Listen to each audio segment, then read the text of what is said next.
Welcome to Breaking Down Bergman. I'm David Friend. I'm Sonia Strimban. Today we're looking at Thirst. Ska du gå? Ska du inte ha kaffe? Hur länge har du klämt på det här? Vilket då? Vilken månad är det?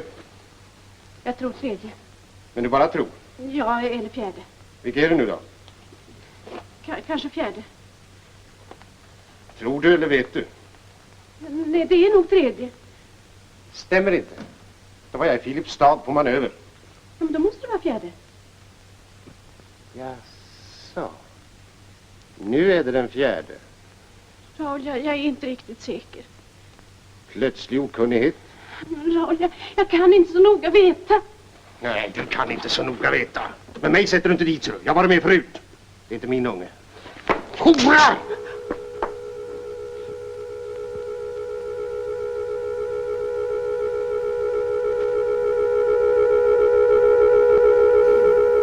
Filmed in 1949, this is Bergman's seventh film. I think for me, the biggest distinction here was the performance. It felt like Bergman was really getting the language of cinema down. This is a true combination of a great story and some fantastic visuals and just overall a really good film. Interesting that you bring up the story because if I'm not mistaken, he didn't write this completely independently. So it was taken from some short stories. That's right, it's 3 short stories, and actually the writer of the original short stories appears as one of the actresses in this film. Viola, she plays the character of Viola. After Bergman made his last film, he had total hands-on, completely wrote it himself. He stepped back again. I'm not really sure, I think that was just sort of a coincidence. But I think maybe he was impacted by the stories and they were kind of in line with how he wanted to develop the way that he looked at people and women in particular. perhaps, he's always had strong female characters, but here he doesn't have 1, he doesn't have 2, he has 3. Yes. So just to quickly summarize what goes on in the movie, it continues with what he's been trying to do, which is have like a disjointed plot that kind of fragments flashbacks and current scenes. So it's told in a series of fragments, and there's 3 vignettes of 3 different characters, 3 women, Viola, Valborg, and Ruth, and they're all kind of very intricately connected throughout the story and supersede each other. However, Ruth's story becomes the primary one. The connection is that all 3 women knew each other when they were younger, and then the story explores how their lives progressed, actually not in a happy way. And it looks at the kind of relationships that women have with each other, with men, and with society. Here we have an established time. He says it's 1946, so automatically we know the setting, post-World War II, real desperation, broken people, and the perfect setting for a Bergman film. Yeah, and it's I mean, you can see it literally in the setting because some of the scenes show like the countryside and the poverty of the people who have no food, don't have shelter. But it's also reflected internally in the relationships between the characters, which are equally kind of desperate and broken, and or the characters are in complete isolation, so they're just lone wolves type. Let's talk about the main couple here, because they're really the focus of the movie, and all this desperation is really built on their relationship.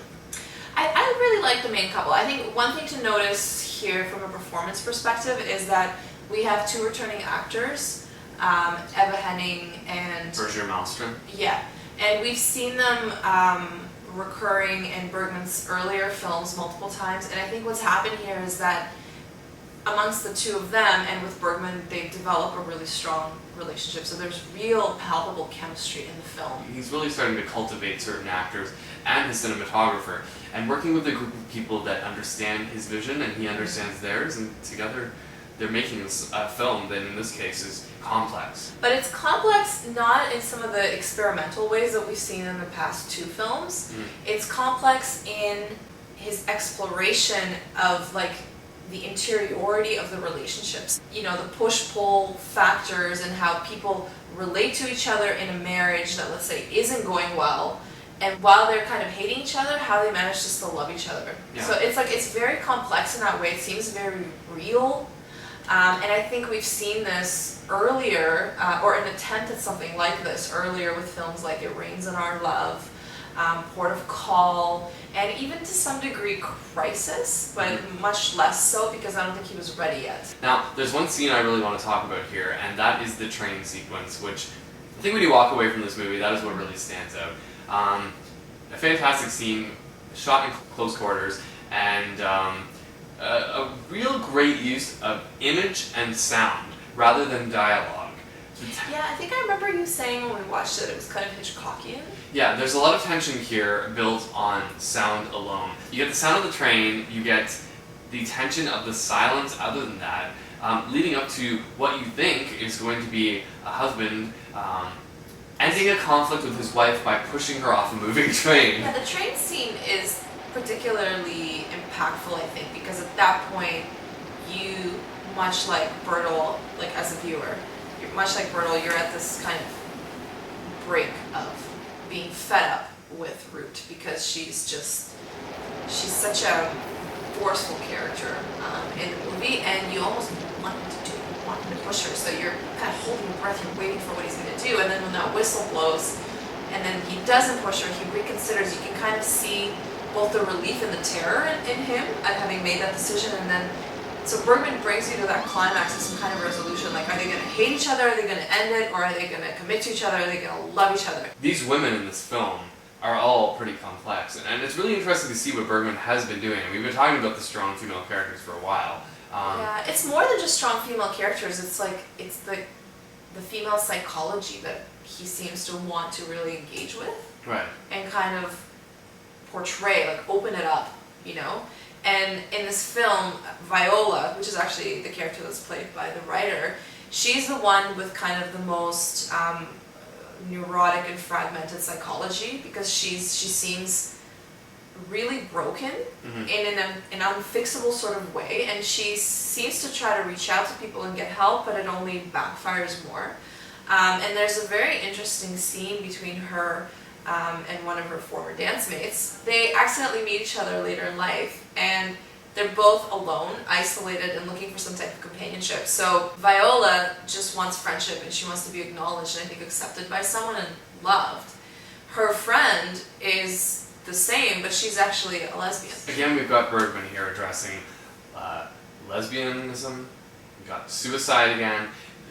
It's the third film in a row with a young woman committing suicide. And it's hard to sort of understand at the time how people were viewing this movie because obviously the lesbianism was looked at and frowned upon by a lot of viewers. In fact, it kind of overtook a lot of what Bergman was really trying to say with this movie, and I guess it's kind of unfortunate.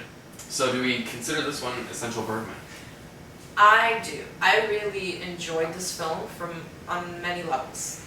I think that it is certainly his best so far. I agree. I think this is, and I know, again, we sound like a broken record, but a turning point, because I think we're starting to really focus from external factors like, morality, social commentary, death, and we're really starting to drill down into what he actually wants to look at, which is relationships between people and the individual psyche, in a way. So that about wraps up our take on this film. Let us know what you thought by posting your comments on the YouTube page.